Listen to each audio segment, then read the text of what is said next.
그때는 쟤는 없었고 그 방에. 따로 만났어요. 와. 왜 그러는지 왜 그러는지 모르죠. 근데 보통 설맞이 공연이라고 그 악기하고 뭐 매용하시는 분들은 다 같이 짓잖아요. 맞아. 연습하면 다 같이 하는데 우리는 남녀들이랑 그 선생님들 그냥 되게 적응해주죠. 그렇네. 맞더니 그냥 그 정도. 나 이런 사람 처음 봐. 아 그런 근데 이걸 갖고 있어도 되는 건데 네, 주고 다 갖고 계시는 거예요. 우리한테는 이게 어떻게 보면 우리의 전체성이자 끈이지. 국적이니까. 아 근데 왜냐면 한국에 또 가족도 없고. 지금 한국 사람이잖아요. 어차피. 그래서 근데 이렇게 생각을 못 한다고. 대부분의 제일교포들은 이 연주권을 그렇죠. 하는 게 주의라고 생각하니까. 그럴 수도 있지. 김쌤께서 일본에서 저 배나 팬분께 받아오신 황실 녹차. 맞자. 색깔 보면 알아. 이거 잘했다. 이거 사람 좀 뒤로 위로 열고 될것 같아. 맛있다. 너무 맛있어. 네. 아니 근데 이번에 언니 만나려고 저는 연락을 했었는데 갑자기 출연해달라고 그래. 언니 만나자고. 한번 만나자고. 아, 그냥 여기 와서 찍자고. 아 그래요? 와. 시청자 여러분 안녕하십니까? 안녕하세요. 한국을 두드려라, 한국을 꿈꿔라, 두드림 코리아입니다. 어린 시절부터 한국 정착기까지 한 사람의 삶에 대해서 듣는 다문화 탈탈탈 시작하겠습니다. 네. 오늘의 초대 손님 제1교포 이양자님입니다. 안녕하세요. 안녕하세요. 어서 오세요. 잘 부탁드립니다. 자, 박현수님 보조 MC신데 두 분은 어떻게 아는 사이세요? 오늘 처음 만났고요. 네. 오늘 처음 만났고 그 SNS상의 그룹에서 이제 한국으로 시집온 제1교포 여자들의 모임 막 그런 거에서 서로 뭐 인사 나누고 그랬고 또 메나 TV 보시고 그 제가 김수 선생님이랑 뭐 잠깐 대담한 거 보고 일본어 베나통이요. 예, 그거 보고 모르는 세계를 알았다고 한번 만나자 이렇게 연락을 주셨어요. 근데 그냥 그래 만나자 여기서 스튜디오에서 만나요. 그냥 촬영하자 이렇게 해서 꼬셨죠. 알겠습니다. 자, 본인 소개 좀 부탁드립니다. 네, 안녕하세요. 한국에 온 지 12년이 됐고요. 일본 교토에서 태어나서 자란 이한자라고 합니다. 잘 부탁드립니다. 부모님은 어떤 일 하셨습니까? 부모님은 저희 말하는 금융계를 하셨어요. 아버지께서 그런 쪽에 일을 하셨고 어머님은 주부로 가정주부로 워낙 현재가 많아서 집에서 집일 다 하셨어요. 제1교포들이 금융업 해요. 그러면 뭐 대부분 네. 거리 대금이라고 사채 네 많아요. 아주 많습니다.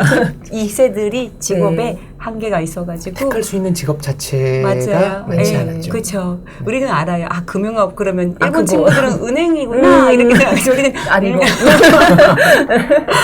제일 동포만의 독특한 네. 문화. 그렇죠. 형제 관계는 어떻게 됩니까? 5자매 만내입니다. 다섯째 딸이시죠. 언니구나. 어머님이 아마도 아들을 낳으시려 하셨지 않았을까 하는 생각이 들어요. 근데 저는 크면서 항상 언니들이 이렇게 막 저한테 잔소리하고 막 장난치고 너무 심하게 하니까 왜 저를 외동딸로 안 낳아주셨냐고 막 그랬더니 넌 5번째니까 태어난 거다. 맨날 그런 말씀을 하셨어요. 아들 낳으려고 계속 네, 낳으신 아무래도 그때는 시어머님도 같이 모시고 사셨고 하니까 아들에 대한 게 좀 있었던 것 같아요. 시어머니는 1세잖아요. 네. 그분은 일본어를 하셔서 한국어를 하셨어요. 일본어를 하시면서 경상도 사투리를 좀 이렇게 섞으셔서 경상도 분이시죠. 맞아. 그러셨어요. 집안에서는 이제 경상도 사투리, 일본어 다 쓰셨군요. 그죠. 아주 쉬운 거 뭐 이렇게 했고 갔다 왔노, 막 학교 왔노. 갔다 막 이런 거 어릴 때 많이 들었던 것 같아요.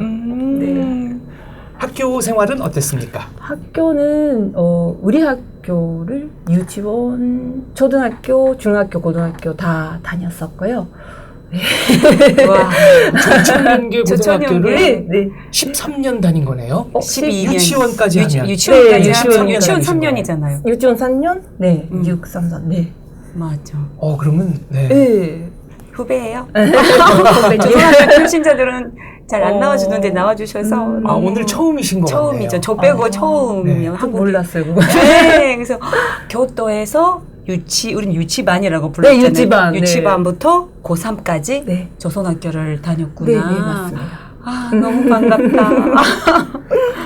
조선학교를 다니는 동안 중학교 3학년, 고등학교 2학년, 고등학교 3학년 때 북한을 방문했다고 네. 하셨습니다. 3번이나 갔다 오셨나요? 네. 보통 이렇게 많이 가나요? 아니요, 보통은 한 번. 번. 고등학교 3학년 때 수학여행, 그거는 지금도 수학여행이 북한이거든요. 근데 저도 3번 갔다는 사람은 처음 만나봐서, 아니, 저보다 8년 후배거든요. 네.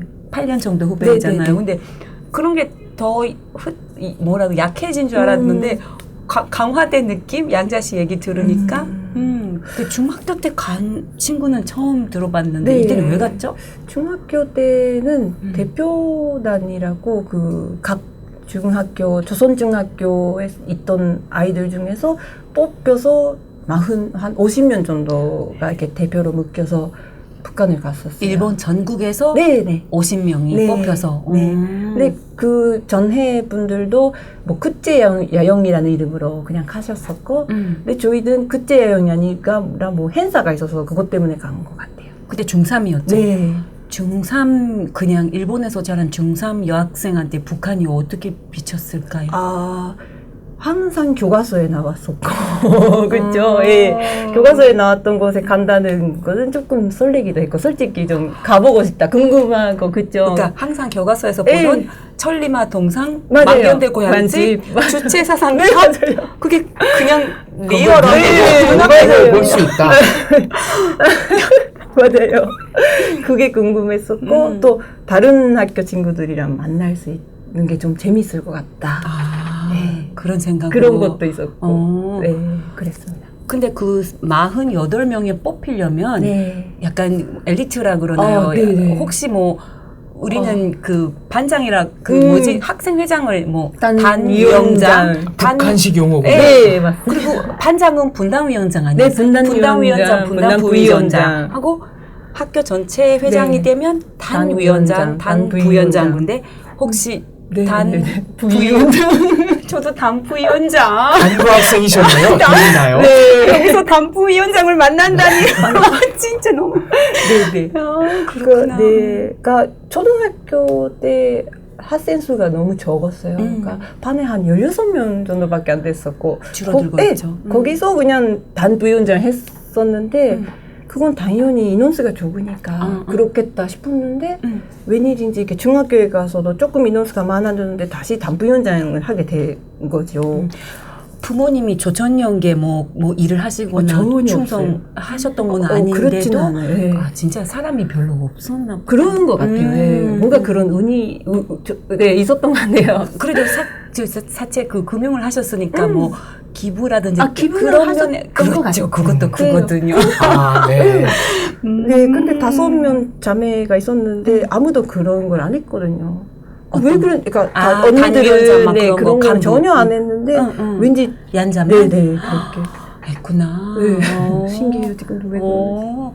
단부위원장으로서 그러면 중3 때 네. 가서 그때 뭐 어떤 행사가 있었어요? 그 북한에 있는 그 소년단 학생들이랑 큰 대회가 있었고요. 그거 끝난 다음에 그 김일성이랑 이렇게 사진을 찍게 되었어요. 직접 네, 봤습니까? 네, 봤습니다. 그러니까 그날 전날에 아주 선생님들이 아주 감시를 엄격하게 하셨고 왜 그러는지 모르는데 일찍 자라고 빨리 가짜 방으로 들어가라. 그 전날에? 접견 전날에? 네, 선생님들은 그렇게 말씀하셨고 치마 쪼고리를 입고 갔는데 그걸 다 회수를 하셔서 뭐 하셨는데 왜 그런지 몰랐는데 나중에 알고 보니까 다 빨래 세탁을 다 하셨더라고요. 그래서 그걸 당일 아침에 다 나눠주셔가지고는 만나러 간다고 그랬던 것 같아요. 그래서 깜짝 놀랐죠. 그때 묵은 호텔이 고려호텔에서 네. 다 중3 학생들이에요? 그러면 네, 48명이 중3 네, 학생들을 네. 고려호텔은 잘 못 자죠, 그렇죠? 저는 두 번째는 네. 근데 학생들은 잘 우리 수학여행으로 가도 고려호텔은 잘 안 네. 재우는데 네. 사실 이거는 48명 엘리트고 국제 행사고 행사니까 네, 그랬던 엘리트고 것 같아요. 그래서 그랬다. 네. 만나는 절차가 어땠습니까? 일단은 버스로 거기까지 이동을 했었고요. 거기 들어가는데 살균이라고 할까 멸균이라고 하는 그 소독하는 그런 게 공간이 있더라고요. 거기를 지나서 뭐 미스트 같은 거? 네, 샥 이런 기억이 안 나지만 그랬던 것 같아요. 샥 이랬던 것 저도 같아요. 해봤어요. 태양 공전 갈 때. 네네 그런 것 같아요. 네 맞아요. 맞아요. 그걸 하고 방에 들어가니까 막 이게 뭔가 이게 그러니까 서는 단이 이렇게 준비되어 있었고 박스 좀 연습을 하시는 거예요. 이렇게. 연습을 네네네. 어떻게- 박스는 네. 이렇게 하면 안 되고 코 앞에서. 컵에서. 아, 물개 박수. 그것도 이렇게 하면 안 되고 이렇게. 그래서 다 똑같구나. 네, 이거를 이렇게 몇 번의 연습을 한 기억이 나요. 이렇게 하고 계속 연습했고 뭐 그러다가 갑자기 들어오시고 네. 막 뭐 그 대표 중에도 대표분이 2명 있었고 그 2명이 인사를 했었던 것 같고 그 뒤에 사진을 찍었던 것 같습니다. 그때 김일성 94년이면 네, 그게 네. 94년이라고 네. 하셨잖아요. 돌아가기. 죽기 2달 네, 전쯤 맞아요. 됐겠네요. 네, 너무 놀랐어요. 그래서 저희도 그거 끝나고 이제 일본에 간 지 한 달 뒤에 그 소식을 전했거든요. 그러니까 거짓말인 줄 알았어요. 진짜 신문을 봤을 때. 아 그러면 뵀을 때 만났을 때는 좀 네, 건강해 보였어요. 그렇죠, 네. 이거 뭐지? 막 예. 오. 거짓말이지 않을까? 막 예. 오보일 수도 있겠다는 생각을 했었어요. 그때 그 나름대로 그 만났을 때 감격하고 막 눈물 나고 그랬어요? 너무 그러니까 저만 이렇게 따로 있고 여기서 영화를 찍는 것 같은 느낌. 너무 이게 실감이 안 비현실적이었군요. 정말 너무 비현실적인데 왠지 모르는데 눈물이 나는 거예요. 같이 옆에서 너무 다 울으니까. 흥분하니까. 네, 뭔가 통곡하고 그거 그러면서. 뭐지 이상한 느낌이 네. 막 올라와서 눈물이 계속 나기도 하고 그랬던 기억이 나요. 맞아, 사람이 그런데 뚝 떨어지면 영향 많이 받아요. 아무래도 분위기에 네, 휩쓸리게 맞아요. 되죠. 사람이 생각보다 어머. 강하지가 않아. 네, 맞아.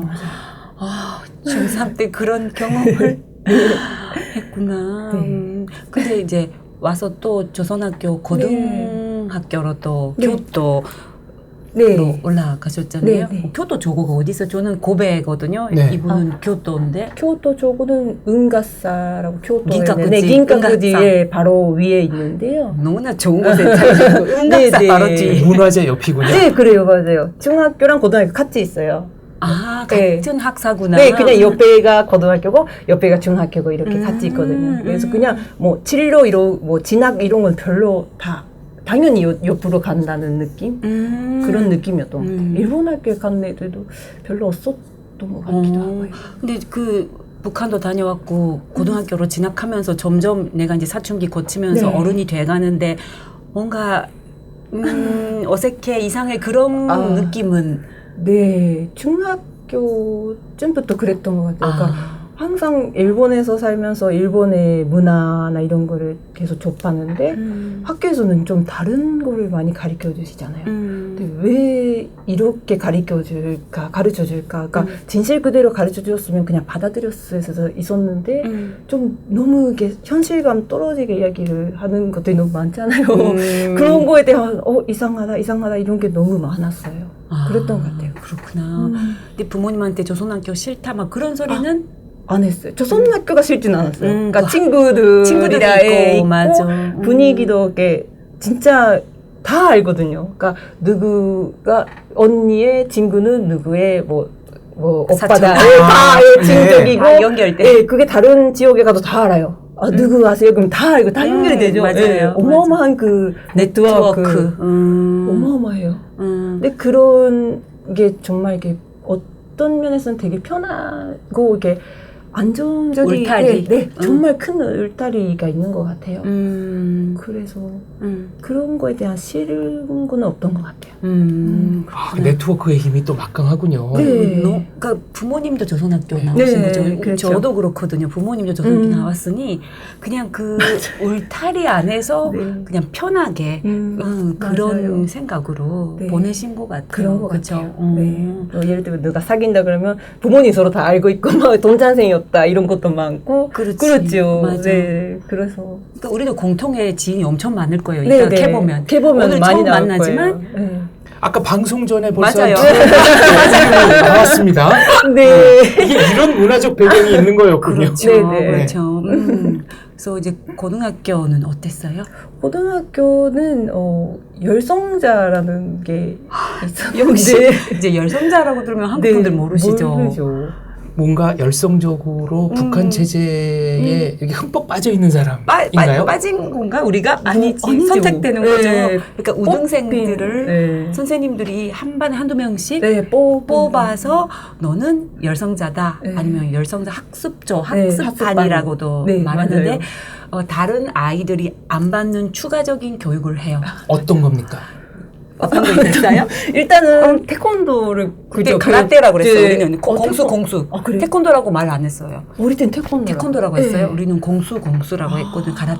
가라떼 수업을 밤 늦게 받지 네, 않았어요? 네, 밤 늦게. 모든 애들이 귀가 한 7시쯤부터 밤 9시까지 네. 학교 체육관에서 따로 네. 제가 배운 거는요. 정시무장. 적과 언제든지 싸울 뭐 그렇게 말하는 거예요. 진짜 꼭다운 사춘기 소년 판도 깨고 맞아요, 그죠? 맞아요. 판도 깨고 네, 단도 맞아요. 주고 그러니까 개인적인 백병전을 가르치는 거다, 전투 훈련을 하는 거다, 이렇게 그리고 학습하는군요. 정신무장 네. 그런 소리를 아. 되게 많이 들었어요. 그리고 저희 같은 경우에는 학교에 만약에 일본 경찰이나 뭐 이렇게 외부 분들이 쳐들어오면 쳐들어. 쳐들어오면 지키는 사람들 이런 식으로 말씀을 하셨던 것 같아요. 학교를 지키는 사람들 이렇게도 하셨고 뭐 그랬던 것 같아요. 교육은 항상 뭐 많이 했죠. 난 정말 싫었는데 네, 네, 밤에 네. 남아서 그거 하는 네. 거. 그거 빼고는 혹시 학습 있었어요? 한 달에 한 번씩 네. 학교에 자게 해요. 우리만. 그 열성반. 열- 네, 열성자만. 열성자만. 그러면 보통 다른 친구들 다 클럽을 하니까 6시까지는 클럽을 해요. 그러면 6시부터 한 뭐 밥을 먹고 뭐 하고 8시부터 뭐 이렇게 다 프로그램이 짜여져 있는데 교양, 그러니까 사상 교육 막 이런 교육. 것도 하고 뭐 비디오를 보거나 강사님 모시고 말씀 맞아요. 나누거나 뭐 어. 그랬던 것 같아요. 그리고 조금 학년이 고2쯤 되면 진로 네, 맞아요. 아우 조직 위탁 가라. 조선대학교 네. 가라. 조직 위탁은 무슨 얘기입니까? 그러니까 지금 생각하면 너무 잔인한 것 같아. 한국 여고생한테 너 조직 위탁해 이러면 거품 물고 넘어질 것 같은데 진짜 우리도 일본에서 자랐는데 자본주의에서 그냥 조직에 너의 진로를 전면적으로 위탁을 해라. 그러면 교사나 그 지도원이 네. 결정한다. 그렇죠. 그거 해야 최고의 네, 그렇죠. 인정을 받는 거예요. 네. 조직 위탁을 해야만. 일본에 있는 조선대학교를 가고 그 조총국의 그렇죠. 조선대학교를 가고 가거나 조선대학교 나와서도 직업을 우리가 조직 정해지는 위탁, 대로 조직 해라. 위탁, 그쵸. 내가 희망을 못 내는 거 배치되는 네, 네. 거죠. 네. 그러니까 이제 고등학생 같은 경우에는 공부 좀 잘하고 뭐 간부로 키우고 싶은 애는 조선대학 많이 네네. 권하셨죠. 네. 그죠? 권하셨죠. 엄청 권하셨죠. 진짜. 네. 두 분 다 안 들으신 거잖아요. 네. 그것도 비슷한 거예요. 히스토리가 네. 그런 압박 속에서 그러니까 갈등이죠. 결론은 게 그래도 정말 이게 북한에도 몇 번 갔었고 여러 가지 그 사상 교육도 받았고 정말 거기 좋았으면 갔을 수도 있어요. 조선대학교를. 근데 그렇게까지는 저는 생각을 못했거든요. 좀 아무리 생각해도 좀 이상하고 이게 그 사상에게 맞다, 이게 진짜 내 길이다, 이렇게는 절대로 생각을 못했기 때문에 끝까지 안 가겠다고는 했어요. 아무리 주체사상 공부해도 이게 뭐가 좋은지 모르는 네, 거예요. 맞아요. 이제 초등학교 4년부터 주체사상이니 어린 시절이니 맞아요. 배우거든요. 아니 공부 좀 했잖아요. 네. 아니 그게 뭐 이게 왜 이거 배워야? 풀 암기는 돼요. 교심 외우라고 하면 네네. 되고 뭐 그저 맞아요. 가계도 같은 거 맞아요. 시험은 잘 봐요. 근데 그 마음에 와닿는 게 없는 거예요. 어린 계속 마음. 의심이 계속 드나요? 이게 왜 그렇게 위대한 사상인지 배워도 네, 모르는 맞아요. 맞아. 그러니까 저는 그거를 굴복할 수가 없었어요. 이거는 내가 그 정도로 걸 사상이 아니다. 맞아요. 고등학생이 정말 왜 그런 고민을 좀 아닌 것 같았어요, 진짜. 그랬구나. 친구, 친척, 부모님이 조선학교를 중심으로 네. 그러니까 거대한 네트워크라고 그러셨잖아요. 네. 조직 위탁을 거부하면 왕따가 되지 않습니까? 완따까지는 그렇지는 않은 것 같아요. 않지만 그리고 이제 거의 다 알고 있는 사실인 것 같아요. 진짜 이게 간부의 자식분들이나 그분들은 굉장히 그 간부의 길을 원하시지만 그렇지 않은 분들은 그냥 그렇게 이제 일본 사회에서 잘 사시는 것 같아요. 3세니까 네, 이제 그렇죠. 맞아요. 부모님들도 많이 변하고 계시고 맞아요. 조직 위탁을 거절 우리같이 학습반 열선자로 네. 선택되고 교육받은 아이들이 조직 위탁을 안 한다 그러면 조금 힘들긴 그렇죠. 하죠. 약간 계속, 차가워지고 네. 선생님이 조금 무시한다 그러나요? 왜 그때 그러면 어느 길로 가겠다 이렇게 네. 의사 표시를 어떻게 제가 그냥 복지 일을 하고 싶었거든요. 그래서 복지 일을 네, 일본에서 네, 그래서 자기는 복지 쪽에 학교로 가겠다고 그랬더니 선생님께서 복지는 참 좋은 일이긴 하는데 그 제일 돈보들을 해서 그 자기 희생하는 게 더 멋지지 않느냐 이렇게 얘기를 하시는 거예요. 그래서 그건 아니다. 누구든지 다 사람은 똑같고 그랬잖아요. 그렇죠. 돈보라고 도와줘야 되고 일본 사람이라고 도와줘야 되고 이런 건 아닌 것 같습니다. 이렇게 얘기를 했어요. 와 그렇구나. 네. 그러면 이제 고2 때 북한으로 간 거는 그건 또 엘리트 뭐 네. 특별 유학 같은 걸로 한 달 정도. 네. 근데 그때는 인생 중3 때랑 달리 힘들었겠다. 근데 뭐 그냥 잘 지냈어요. 그냥. 네. 그 우리 언니도 갔는데 그거 나는 안 갔어. 왜요? 나는 길을 그때 이제 꺾으셔가지고. 미국에 유학 간다고 고2 때 얘기를 해서 선생님이 약간 넣으셨구나. 완전 배제 했어요. 말씀 안 하셨으면 가셨겠다. 그렇죠. 근데 가기 싫었고 그리고 마지막은 고3 때 수학여행 세 번 다 만경봉호를 타고 네. 만경. 니가타에서 네, 니가타에서 만경봉호를 세 번을 타고 네. 왕복을 하셨네. 네. 그렇구나. 근데 세 번째 북한 갔을 때는 네. 이제 세 번째잖아요. 뭐 한 번, 두 번 다 본 곳을 또 보고 97년이죠. 세 번째 갔을 네, 때. 그랬던 것 같아요. 네, 뭐 가던 데를 갔었고 또 학교 친구들이랑 갔었고 마지막 수학여행이니까 수학여행이니까. 즐겁게 갔던 것 같기는 하는데 그러니까 친구들은 거기 북한에 친척분들이 있으면 그쵸, 네, 친척 면회 이런 게 있더라고요. 맞아, 저도 친척 면회. 그렇죠. 그러면 이렇게 짐을 다 싸가고 가시더라고요. 이렇게. 엄청 싸가요. 네. 돈이란 짐이. 친척들한테 이제 드리는 선물. 네, 맞아요. 맞아요. 그 사람들은 기다리고 있고. 네. 약품, 옷, 그렇죠.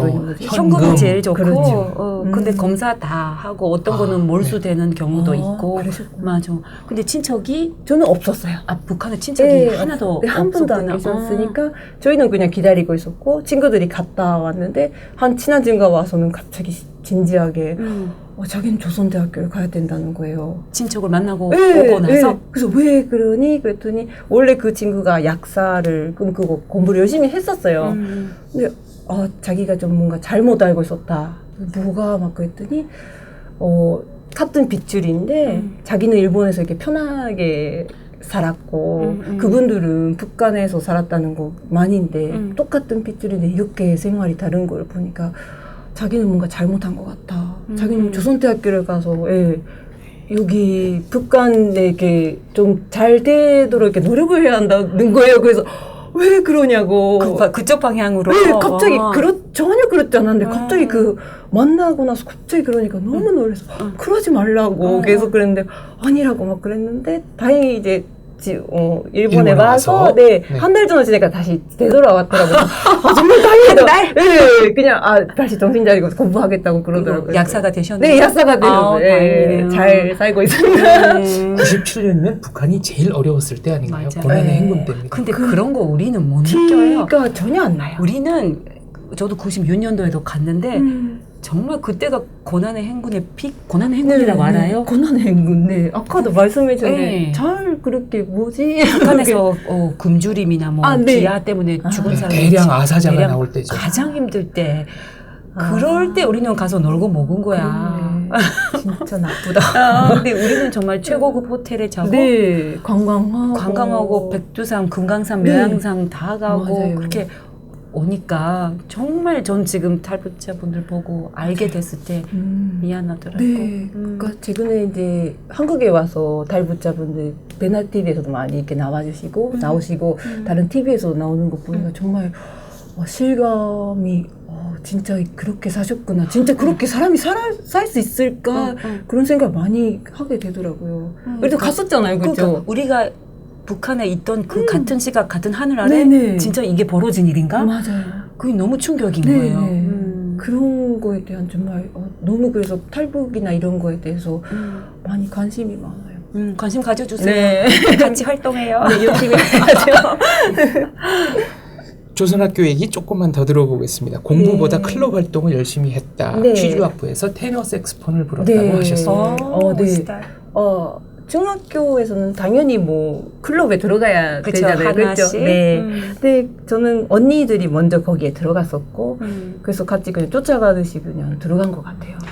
취재학부 이미지는 되게 얌전하고 약간 좀 외향적이보다 약간 좀 점잖은 애들이 많은 이미지인데. 네, 그럴 수도 있겠고 저희가 들어갔을 때 첫 번째 때는 정말 인기가 완전히 없었어요. 선생님이 정말 아저씨 좀 이렇게 음악 선생님인데 좀 별로 인기가 좀 없으신 선생님이라서 지자부는 이상하다, 지자부는 어둡다 막 이런 식으로 막 이상한 말을 많이 들었었는데 바뀌고 나니까 많이 이렇게 분위기가 좋아졌고 인상도 많이 좋아졌어요. 그러니까 지자부에 대한 이미지가 많이 좋아졌거든요. 그러니까 고3 때는 그 또 여기 우리 학교만의 이게 대회가 있거든요. 거기서 중앙대회? 네네네. 우수작품 땄어요.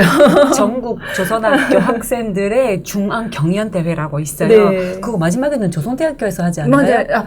1년씩 오사카에서 했다가 도쿄에서 했다가 했다가. 예, 그렇게 했는데 매년 이렇게 인원수도 많지 않고 큰 학교들을 이게 선생님들 빵빵하세요. 그러니까 전문적으로 이렇게 가르쳐주는 선생님, 진료 있는 분들이 많고 그랬는데 저희들은 이제 아무래도 인원수도 적고 선생님들도 전문적 선생님이 안 계시니까 했는데 그래도 열심히 하니까 고3 때는 1등 따서 정말 많이 울었어요. 너무 좋아서. 그게 우리한테 네, 큰 그게 대회였죠. 정말 맞아. 어마어마한 게 딴 건 없었고 진짜 그게 정말 중요했던 것 같아요. 맞아. 그 일본에서도 그런 경연대회가 있어도 우리는 또 잘 못 끼거나 네. 하니까 조선학교끼리 또 맞아요. 그런 경연대회를 조직하는 거예요. 그럼 윤용과 색소폰을 네. 지금도 할 수 있겠다. 갖고는 왔는데 잘 안 풀게 되더라고요. 네. 너무 울리고. 시끄럽고. 멋있다. 유치원부터 고등학교 때까지 네. 그 우리 학교, 조총연계 학교를 다니셨는데 고등학교 때 가족 전체가 국적을 대한민국으로 다 네. 바꿨다고요? 네. 계기가 있습니까? 부모님이 외국으로 이렇게 여행 가는 걸 참 좋아하셨고 아무래도 일본에서 이제 북한에 대한 이미지도 좀 많이 안 좋았을 때이기도 하고 그래서 바꾸시기로 하신 것 같아요. 그래서 다 같이 바꾼 것 같아요. 그 전까지 이제 조선적이었다가 조선. 네. 대한민국 여권이 네. 나온 거네요. 네. 좋았는데요. 그냥 그러면 나도 그냥 외국에도 잘 갈 수 있겠구나. 그게- 그 정도밖에 생각 안 했던 것 같아요. 그때는 그럼 학교에서 뭐 조선학교 북한 갈 때도 뭐 한국 국적 애들도 많았겠다. 네, 많았어요. 근데 많아요. 주변에서 그런 친구들도 많이 그냥 있었고요. 한국 국적이라도 북한 네. 그냥 가거든요. 네. 저 천연 통해서 가니까 네, 만경복 맞아요, 못하고 맞아요. 그때는 한 반쯤 됐겠다. 그럴 것 저희 같아요. 때도 좀 네, 있었는데 많았을 것 같아요. 편의 때문에 너무 불편하니까 네. 조선으로 살면 그 조선적이라는 걸 맞아요. 갖고는 네. 굉장히 불편하니까요. 해외 여행 네. 특히 네. 그쵸. 못 가죠. 그때 그럼 한국에 처음으로 그 여권 가지고 한국에도 네. 와봤어요? 네, 가족 여행으로 부산으로 왔었어요. 그게 고등학교 네. 때? 네, 그랬던 것 같아요. 아니 고3 고등학교 시기에 북한도 가고 한국도 가고 네, 그랬던 것 같아요. 남북 다 다니시는 네. 그랬던 것 같아요. 근데 어. 별로 그런 뭐 특별한 거는 별로 못 느꼈던 것 같아요. 근데 훨씬 이게 한국은 훨씬 북한보다 이렇게 활발하고 역동적이고 이렇게 활발하고. 막 뭐 사람이 네. 이렇게 자유롭고. 사는 것 같은 느낌이 굉장히 났던 것 같아요. 말을 잘 이렇게 북한식 그죠? 저희는 제일교포 말이 있는데 그걸로 이렇게 이야기를 해보면 말을 알아주시니까 그게 너무 재미있었고 예, 재미있었던 것 같아요. 부산만 가셨습니까? 부산 쪽만 갔던 것 같아요. 네. 부모님 고향 방문하셨나 보다. 경상도 아니요, 고향에는 안 갔고 그냥 여행으로만 간 것 같아요. 예, 부산에. 부산에 그냥 네. 부산은 주변. 인기 많죠. 네. 그렇게 고등학교를 졸업하고 네. 이제 사회복지사가 되기 위해서 장애인 복지 관련 일을 하고 싶어서 진학을 하게 됩니다. 네, 맞습니다. 장애인 시설이나 그 작업장 이런 데서 일을 하고 싶었거든요. 동기가 있나요? 그렇게 네. 결심하신 결정적 계기라는. 네, 원래 어릴 때부터 아무래도 장애인이라고 이렇게 들으면은 이게 무섭다, 불편하다 그런 이야기를 많이 듣기를 했는데 사실 주변에 그렇게 장애인분들이 안 계셨는데 왜 그렇게 사람들이 이렇게 불편하다? 그런 이야기를 하실까? 고 생각했었고 나도 모르게 그렇게 생각하고 있는 게 이상했었어요. 왜 그럴까 했는데 중학교 때 어떤 한 책을 봤는데 그 책을 쓰신 분이 호시노 도미히로상이라고 아실까요? 그분이 그런 분이 계시는데 그분이 학교에서 체육 선생님을 하시다가 건강한 몸이셨는데 철봉 타다가 떨어지셔가지고 이제 목보다 아래가 다 마비가 되셨어요. 그런데 이제 너무 아무것도 못하게 된 상황에서도 주변 분들이 계속 밝게 도와주시고 그런 거에 너무 감사하지만 너무 미안하고 갈등을 겪으면서 자기가 할 수 있는 일이 없을까 그렇게 생각하시면서 입에 붓을 지시고 그림이란 시를 쓰신 그런 분이세요. 근데 그 시를 보는데 너무 이렇게 마음이 이렇게 따뜻해지고 장애인이라고 이렇게 너무 몰랐던 거니까 내가 장애인에 대해서 모르는데 왜 무섭다고 생각했을까? 잘못 알고 있었던 것 같다 이런 생각을 했었던 게 제일 계기였던 것 같습니다. 중학교 때.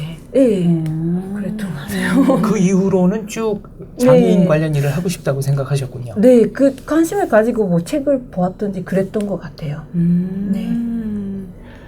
그러니까 학교에 진학할 때 고등학교 네. 졸업하고 학교에 진학할 때 보육학과와 사회복지학과 사이에서 잠시 네. 고민을 하셨다고 했습니다. 네, 장애인에 대한 일을 하려고 해서 학교에 갔는데 거기 그러니까 교도 졸업하고 졸업하고 그런 네. 그 전문학교 네, 같은데. 전문학교 같은 데를 아, 가려고 했는데 마침 그 학교에서 몇 분 가시는 그런 학교가 있었어요. 그 복지계로 진학하시는 그 선배가 가는 데가 있었어요, 그때. 아, 같은 고등학교에서. 네네네네. 그래서 평이 좋았어요. 그러니까 이 교도 저고 아이들은 성실하게 잘한다. 그래서 학교에서 되게 좋아하셨거든요. 그래서 거기를 그냥 아무 생각 없이 그럼 거기를 가면 그냥 그 일 하겠다 싶어서 거기를 간 것 같아요. 일단은 일본 대학교를 가려면 따로 검정고시도 해야 검정고시도 되고 봐야 되고 네. 그 일본 역사나 일본 네. 지리 같은 것도 우리가 교과에 없는 교과에 없어요. 거를 따로 세계 공부해야 역사, 되고. 세계 지리 안에 일본 게 들어있어. 일본에 맞아요. 살고 있는데 그게 정말 제일 큰 불만이었고 네네네. 어려움이었거든요. 맞아요. 그쵸. 그렇죠. 그러니까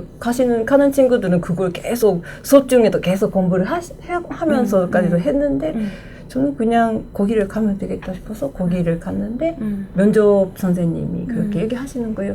만약에 그 케아를 하고 싶으면 복지학과를 가고 그냥 그 작업장이나 장애인분들에게 같이 생활하는 걸 원하면 그냥 보육학과로 가라. 그러니까 어린이집 선생님 이런 쪽이죠.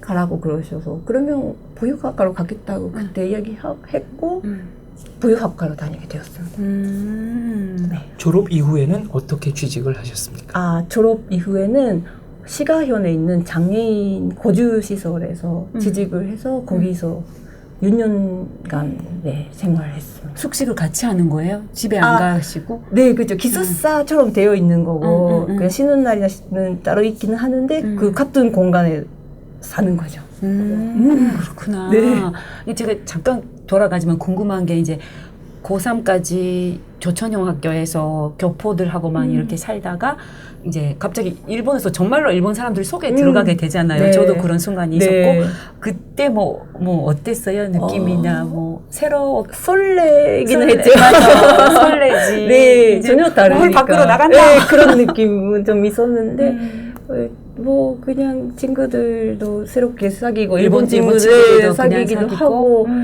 근데 좋았어요. 어려움은 없었고요. 네, 그런 건 없었던 것 같아요. 그냥 뭐 이름도 그냥 우리 학교에서 갔기 때문에 그냥 이얀자 이거로 갔는데 네, 조선학교 출신이라는 것도 밝히고 그렇죠. 근데 그냥 친구들도 그냥 그런가 보다 그냥 하고? 받아주니까 그렇게 잘 간 것 같아요. 즐겁게. 네, 즐겁게. 모두들 열린 마음을 갖고 있는 곳이었네요. 직장이 모든 사람들이 장애인들과 더불어 산다는 것을 실천하려고 노력하는 곳이었다. 네. 이렇게 말씀해 주셨습니다. 네, 진짜 좀 드문 시설인 것 같아요. 네. 보통 한 1년에 한 몇 명? 500명 정도 손님이 오시고요. 계속 손님이 오세요. 그 그거는 시설에. 견학을 하러. 네, 견학을 하러 오시는 일본 거예요. 국내외에서. 네, 외국에서도 오세요. 외국에서 네. 오시고. 한국 분들도 오셨고 그런 시설이기도 했고 시설이라고 하면 저는 그냥 병원 같은 거를 상상했는데 그게 아니고 진짜 큰 예쁜 뭐 동화책에 나온 집 같이 이렇게 꾸며 놓으셨더라고요. 아, 진짜. 네, 어떻게 알게 되었냐면 1학년 때 실습이 아니라 견학으로 저에 갔었거든요. 근데 너무 그 분위기에 너무 놀랬던 거예요. 여기가 뭐지? 막 시설이라고 하니까 이게 어둡고 그렇죠. 힘들고 병원. 병원 같고 뭐 아픈 사람 많고 이런 줄 알았더니 너무 다르고 밝고 직원들도 되게 밝고 뭐 리조트 같은 느낌. 네, 그냥 진짜 이게 막 이렇게 항상 식구들도 힘든 몸이 힘들고 불편한 친구들이기는 하지만 밝고 뭐 선생님들도 밝고 깨끗하고 그리고 밥도 아주 맛있고 이거 뭘까 너무 궁금했었어요. 근데 거기서 알고 보니까 그 지으신 선생님 원장 선생님의 마인드가 참 크셨던 것 같습니다.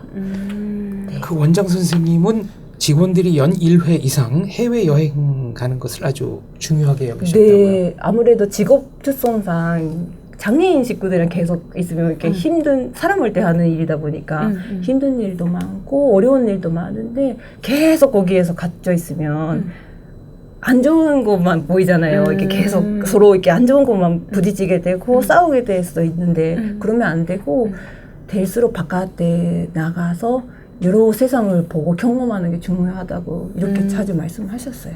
네. 그러면 1년에 한 번 뭐 해외로 진짜로 네. 여행을 가시고. 진짜로 갔어요. 보내주는 건가요? 아니에요, 그건 자비로. 자비로.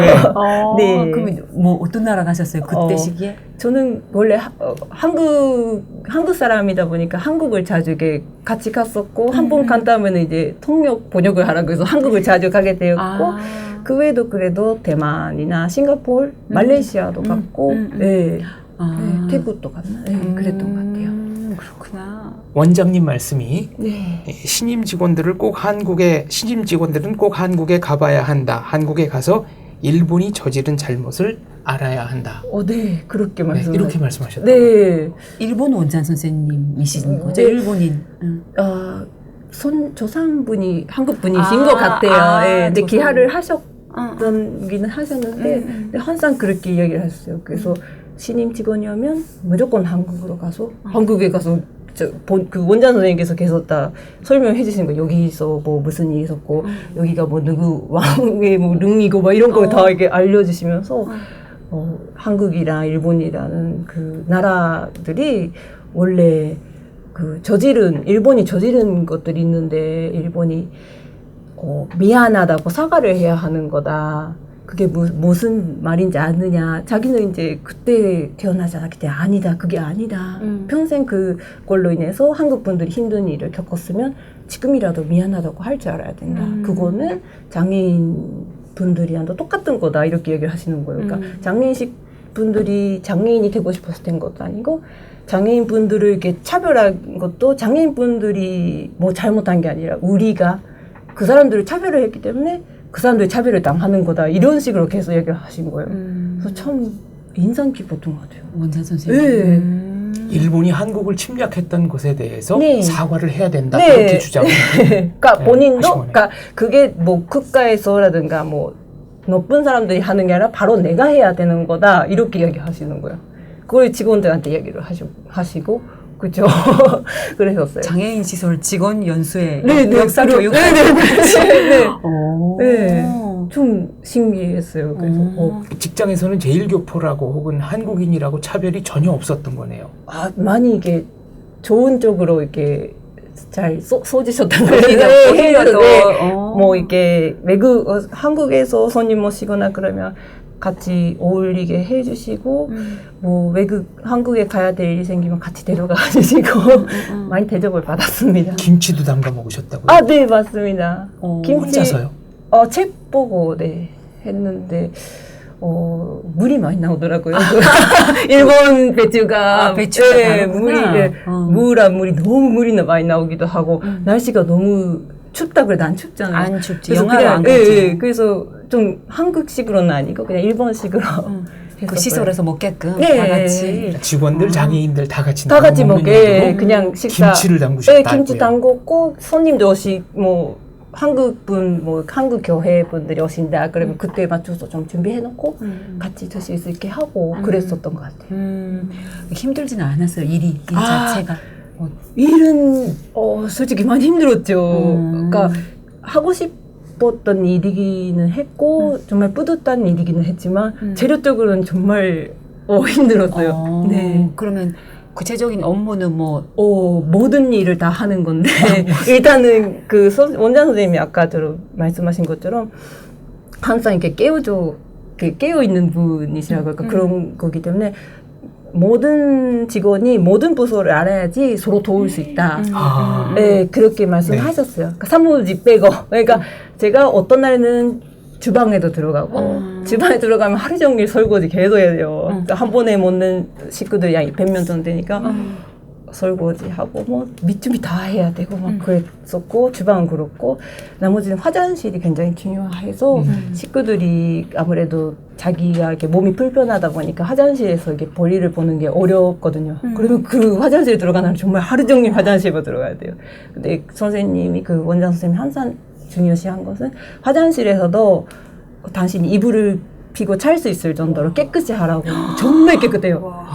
정말 깨끗해요. 정말 한번 가보셔서 정말 깨끗해요. 근데 그 정도로 왜냐하면 식구들이 오래 앉아 있어야 될 부분 이거 힘든 일을 하는 것이니까 항상 깨끗해야 된다 이렇게 정말 그랬어요. 그러니까 정신적으로 정말 많이 훈련이 엄청 됐었어요. 한 가지만 하는 게 아니라 그 로테이션 하면서 모든 업무를 보셨구나. 거의 그렇게 했었어요.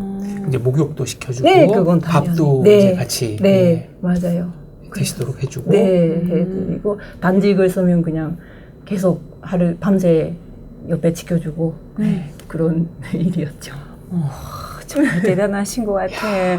젊은 여성들이 그래도 그 분야로는 많이 나가려고는 그렇죠. 하지 않잖아요. 보육, 그 어린이 네, 보는 네. 쪽으로는 많이 네. 가고 싶어하는 네. 인기 직업인데 이쪽은 아무래도 맞아요. 인재가 항상 부족하지 않았어요? 그럴 수도 있는데 아무래도 조금 특이하기는 했었고 그 시설 자체가 그래서 뭐 나름 재미있었는 것 같아요. 그리고 같은 힘듦을 이렇게 겪어나가는 사람들이기 때문에 아주 친해요. 그 동지, 직원들이 동지처럼. 그냥 정말 가족처럼 이렇게 막 딱 뭉쳐서 그냥 맨날 그 장인 식구들에 대한 고민을 계속 이야기해요. 맨날 얼굴 보고 계속 누가 뭐 오늘 뭐 열이 났더라 왜 그러지? 그러니 계속 얘기하는데 근데 굉장히 좀 이렇게 맑다 그런 맑은 그게 정말 우러나오는 거기 때문에 그런 게 다 이게 시설에 이렇게 뭐랄까 스며들 수가 있는 것 같아요. 그런 것 같아요. 그런 것들이 이게 사람들이 그 시설에 견학을 오는 이유가 아니었을까.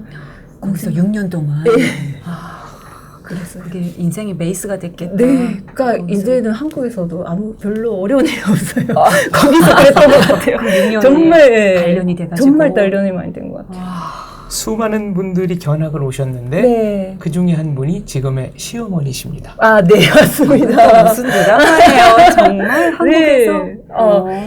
어머님이 한 20살, 그러니까 아주 어리신 젊으신 그때 나이에 아버님, 그러니까 어머님의 아버지랑 뭐 어떻게 연관이 되셨는지는 모르겠지만 연결이 되셔서 그 시설에 실습을 1년간 다녀오셨어요. 그게 거의 40년 전이죠. 그러니까 어머님께서 네. 유학 일본에 와서 네. 그 시설에서 1년을 네, 맞아요. 실습을 받으셨다고요? 네, 그 시대. 그 시대. 1970년대 후반쯤에 네, 그 다녀가신 거네요. 네, 그 정도니까. 그래서 네. 굉장히 엄하셨다 그러더라고요. 아무나 못 갔을 때 가셨다고 그러셨거든요. 그러면 그때부터 계속 그 시설로 실습, 뭐 견학 이런 걸 오신 거군요. 어머님이 네, 어머님은 시어머니. 그때 한 번 왔다 가셔서는 이제 여기서 시설을 하신다니 저 계속 바쁘셨고 못 가셨고 근데 제가 오기 몇 년 전부터 1년에 한 번씩 시아버님께서 어머님을 보내주신 거죠. 그냥 여행, 그러니까 좀 쉬고 오라고 그러시면서 오시게 된 거. 그럼 어머님은 그 70년대에는 외국인으로서는 네. 첫 네. 실습생. 네, 맞아요. 한국의 그 시대 70년대 장애인 네. 복지를 배우겠다고 네, 일본에 네, 유학을 맞아요. 가셨다는 거는 네, 그것도 그죠. 선물적인 그러니까요. 네, 생각이네요. 맞아요. 어머님은 이제 서울 분이세요? 아니면 서울에서 사셨던 것 서울에서 같은데요. 사셨던 네. 분이시고.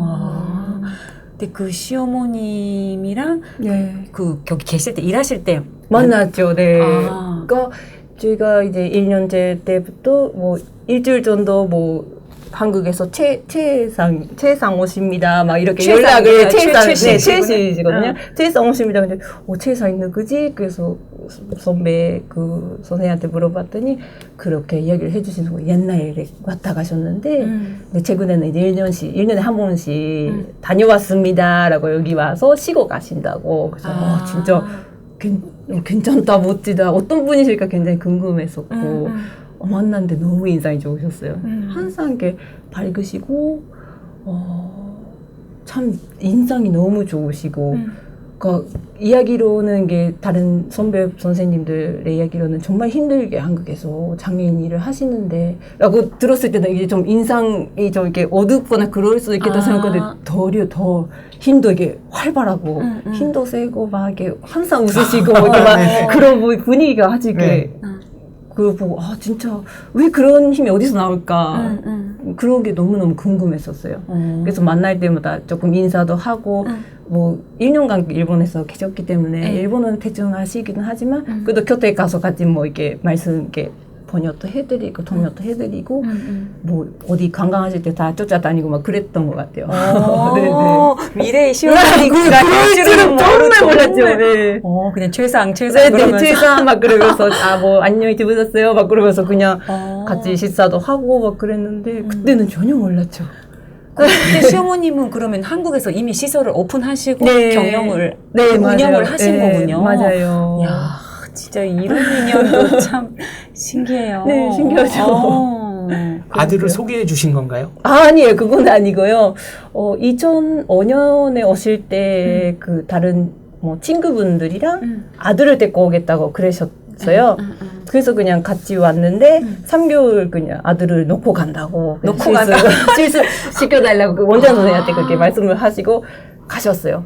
그러면 아드님은 한국말밖에 모르고 일본어 전혀 뭐 하이 이에 이 정도밖에 모를 거고 하니까 당연히 이렇게 옆에서 좀 도와줘라 이렇게 되고 옆에서 계속 이렇게 번역 동역해주거나 이렇게 힘든 일 있으면 이렇게 좀 도와주거나 그랬었거든요.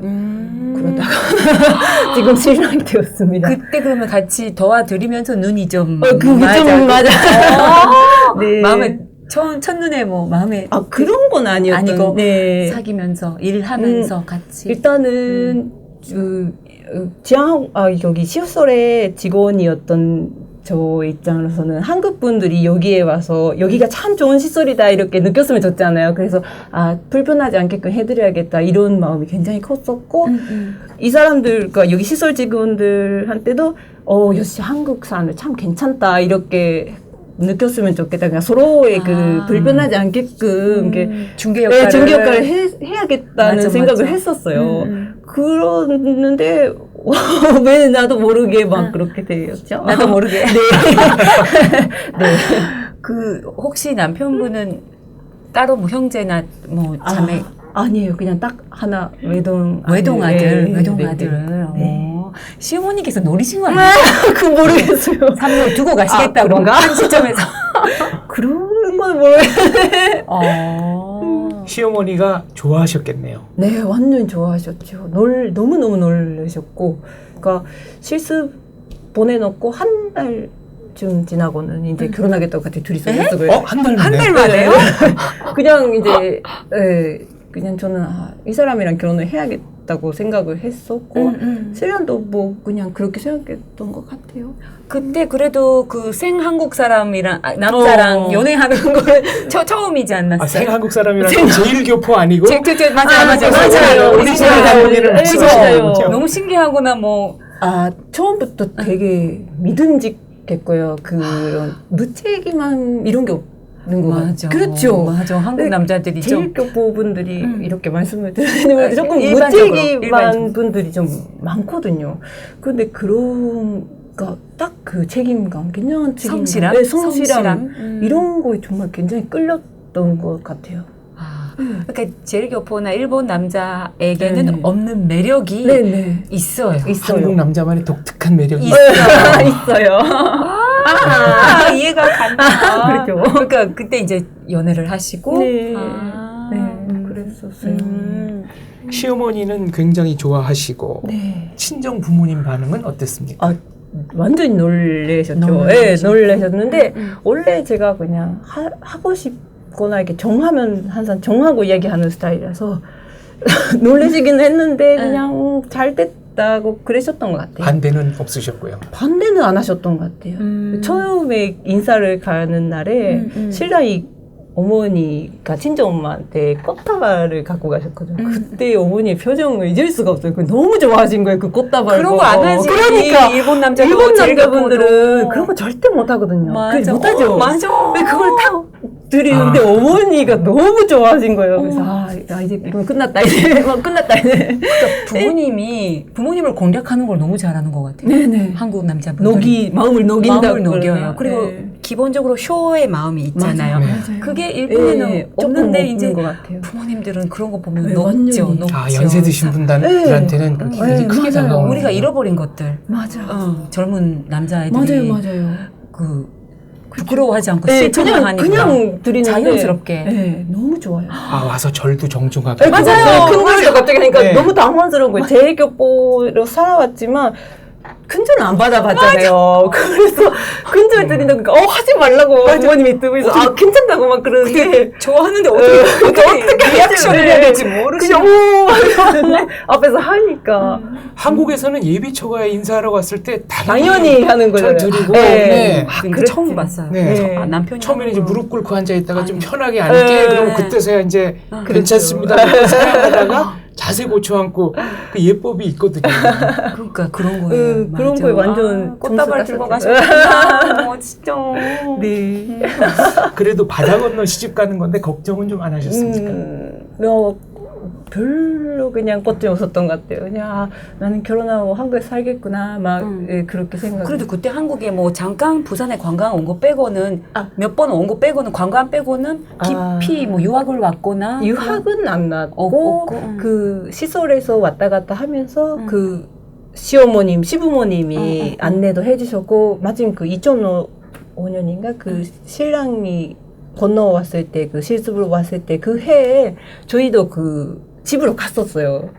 남편의 한국 네, 집으로. 남편의 한국집으로 아. 그냥 갔었어요. 그래서 거기서도 그냥 어머님이 진짜 밥을 맛있어 대접해 주시고 막 따뜻하게. 이야기도 나누고 막 그랬었거든요. 그래서 나는 거기서 살게 되는 그냥 결혼하면 거기서 살면 되고 그렇게만 생각했었어. 그렇구나. 네. 이제 잠깐 우리 남편은 약간 저희가 조선연계였고 이제 조선학교를 쫙 풀로 이제 가족이 모두 나왔고 그런 거 조금 이제 그 궁금해하고 신경을 썼는데 그런 거는 괜찮았어요. 네, 말씀을 드렸는데 재미있어 하더라고요.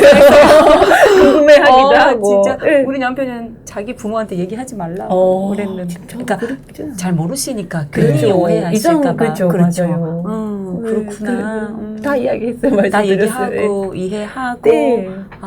근데 이 양자님은 장애인 시설에서 만나서 인연이 이어진 거니까 뭐 다른 그죠, 또 것들은 뭐 다르죠. 중요한 일이 아니죠. 그래서 네. 이제 그럴 수도 충분히 있어요. 이제 서로 인간성 맞아요. 검증이 그냥, 된 상태고 그냥 오케이 하셨어요. 그냥 어머님은 그냥 오케이, 아버지도 오케이, 시아버지 근데 무슨 드라마 같아. 언니들이나 네. 친구들 반응은요? 섭섭하다고도 했었고 축하한다고도 해줬고 그랬던 것 같아요. 근데 그냥 뭐 좋은 일로 가는 거라서 잘 보내셨던 것 같아요. 언니들은 다 제일교포끼리 결혼하셨어요? 아니요, 일본 분이랑. 다 네. 일본 분. 두 분만 결혼했고. 네. 예, 일본 분이랑. 네. 요즘 참 다양하죠. 예전에는 제일교포끼리만 끼리 결혼을 그렇죠. 많이 죽음에도 했었죠. 그런 것만 가져오시고. 맞아요. 그러니까 네트워크가 더 네, 좁아지고 또 좁아지는 더 거죠. 진해지는 거예요. 맞아요. 결혼 전에 이미 한국 국적을 취득했으니까 비자를 따로 받거나 하는 거는 뭐 당연히 없었죠. 없었고요. 네. 네. 기억나는 점은 또 뭐가 있습니까? 갑자기 결혼하게 돼서 준비를 잘 못한 점이 아쉽다고 하셨어요. 네. 진짜 갑자기 결혼하게 되었고, 그게 10월 말쯤에 신랑이 왔었고, 11월 이제 중순쯤에 결혼한다고 갑자기 정했고, 그 시설에서 그 결혼식을 해주시겠다고 그래서 그 시설에서? 네, 시설에서 4월 달에 결혼식을 했거든요. 네. 네, 그렇고 이제 9월 달에 한국에서 결혼식을 했으니까 너무 결혼식이 어떻게 돌아가는지 모르면서 그냥 막 분위기에 따라가듯이 그냥. 네. 그러면 남편 연수 3개월도 채우지 못한 채 이제 맞아요. 결혼을 1월 1일에 이제 그냥 한국에 같이 갔었어요. 이제 지금 실습이 문제가 아니다. 실습이 문제가 결혼이 근데 이제 좀 중요하다. 그건 좀 아닌 것 같고 이제 신랑이 가면 그때 같이 갔다 와라 그렇게 됐고 저도 그냥 갔었어요. 한국에. 따라서. 네, 그냥 남편 될 사람이랑 같이 갔었고 며칠 거기서 머물다가 이제 좀 이야기 나누고 어떻게 할지. 근데 뭐 일본에서 결혼식은 이쪽에서 다 할 때니까 괜찮다. 그냥 뭐만 오시면 된다 이런 이야기 뭐 다 하고 그 이야기하고 돌아왔고 그랬었어요. 그럼 결혼식을 이제 시설에서 일본의 시설에서 네. 한번 한국의 예식장에서 네, 한번 맞아요. 2번을 하신 거군요. 네. 아. 네, 2006년 28살 때 네. 원장 선생님은 뭐라고 하셨습니까? 내색은 축하한다고 하셨지만 정말 많이 이렇게 섭섭해하신 것 섭섭해하셨을 같아요. 것 같아요. 야야 씨가 없어지는 거에 네, 대해서 그러니까 직원들을 정말 많이 아끼셨던 분이라 음. 다른 직원분들은 결혼을 해도 거기서 일을 하셨거든요. 많이 그런 분들이 계셨는데 이게 떠나가는 사람이고 한국에 가잖아요. 그거는 조금 많이 섭섭해하셨던 것 같아요. 네. 그래도 지금도 교류하시겠어요? 네, 그렇죠? 그렇죠. 네. 당부의 말씀이 있으셨나요? 열심히 살으라고 하셨던 것 같아요. 그러니까 어쨌든 간에 일본에서 해도 한국에서 해도 똑같은 일을 하는 거잖아요. 그래서 응원을 항상 해주셨던 것 같습니다. 네. 알겠습니다. 28살 신부가 돼서 한국의 시설에 근무하기 위해서 네. 오늘 얘기는 2부에서 마저 이어서 듣도록 하겠습니다. 네, 감사합니다. 감사합니다. 수고하셨어요. 감사합니다. 애들 나이가 어떻게 돼요? 12살, 10살. 중학생, 초등학생? 아니에요. 5학년, 3학년이에요. 한국 나이. 맞아, 한국 나이. 이거 한국 나이 되게 헷갈려요. 5학년, 3학년, 네. 3학년 딸이 있는데 이게 아들이죠? 아들. 아들. 네. 그 포천에 그 시설이 지금 있는 거죠? 네. 포천에 이게 집에서라고 하면 그룹홈 같은 건가요? 아니요. 개인 시설. 신고 시설이에요. 시설, 네. 네. 근데 그냥 저희도 살고 식구들도 사는 거죠. 그냥 같이. 야, 진짜 중학교 때 꿈을 그대로 실천하시면서 이제 과도기지. 제일교포들의 삶도 과도기지. 네. 이 앉아보면 더 느껴요, 그렇게. 근데 새로워요. 저의 세대랑 좀 달라요. 생각이 그런가요? 쿨하고. 좀 그럴 수도 쿨하고. 있어요. 예.